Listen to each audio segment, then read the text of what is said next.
Hi guys, I am Mohammad Naji Abu. Welcome to my YouTube channel. In this video, we will be discussing on a very beautiful design principle that is called dry. Means do not repeat yourself. Dry principle says duplicate logic or functionality should be avoided and we need to make our code as reusable as possible. Okay, so what I will do, I will show you a sample code, then we can come back to the PowerPoint. So I have opened my Visual Studio Code and I have opened a small file called player.py. Okay, so this is a toy example. Okay, very small example. Okay, so here first we can analyze this code. So we have a list that is first player point, and we have another variable that is also a list with the second player points. Here we have two functions. One is get score for first player and get score for second player. And inside this first player function, we have a sum. I mean, we are calculating the total of all these points. And the second function also, second player function also, we are doing the same thing. And we are calling these two functions and we are printing the values. Now maybe we can try to run this python.player1.py. This is working fine. Okay. Now what is the problem with this code? The problem is here we can see that the same logic is repeated in two places, multiple places. Okay. So for example, if our business logic changes and we are going to say that okay, currently like we are calculating the sum, right? So add like 0.1 percentage to this sum. Okay, add maybe some kind of a grace mark or grace point to these particular players. So in that case, in that time, if I add like maybe 2 percentage, maybe I can say that 2 percentage with this. If I multiply with just say currently like I'm just for the sake of discussion just giving 2. If I am multiplying the 2 with this particular sum, okay, I have to do it here also, right? I have to do in multiple places. So that is also a challenge.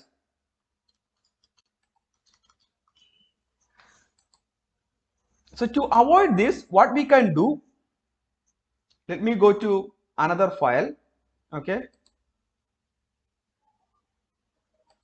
And here, let me tell you like one more thing. What if like if a third player comes? So if the third player comes, I have to create another variable. Here I have to say that third player, then I have to create another function. Here, get calculate the third player, then I want to calculate this sum, right?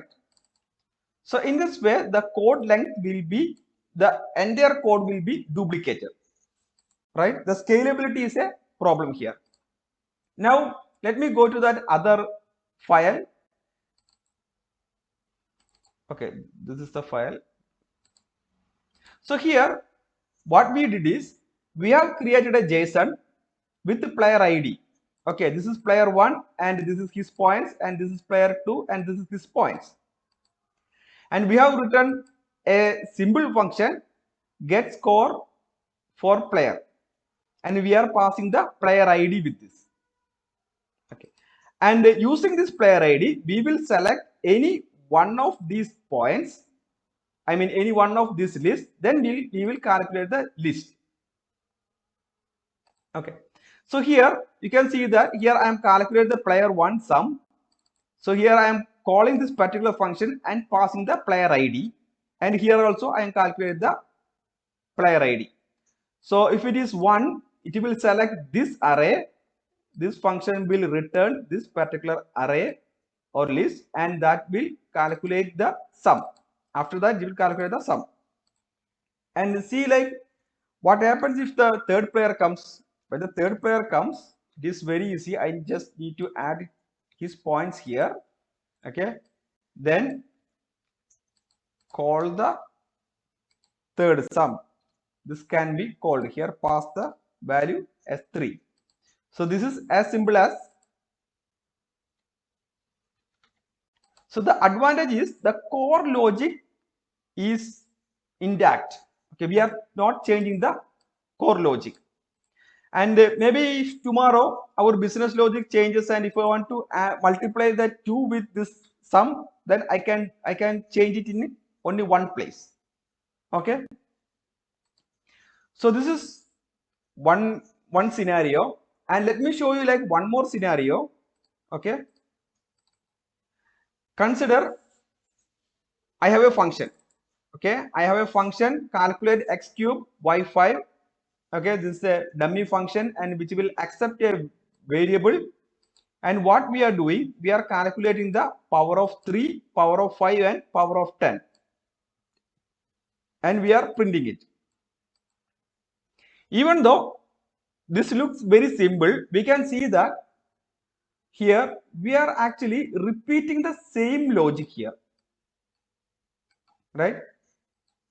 And as we discussed earlier, if I want to calculate maybe 20th power, then I have to come here and have to update the function here, right? So this has to be modified, right? Okay. So for that, another way of implementing this is, let me show you another simple way.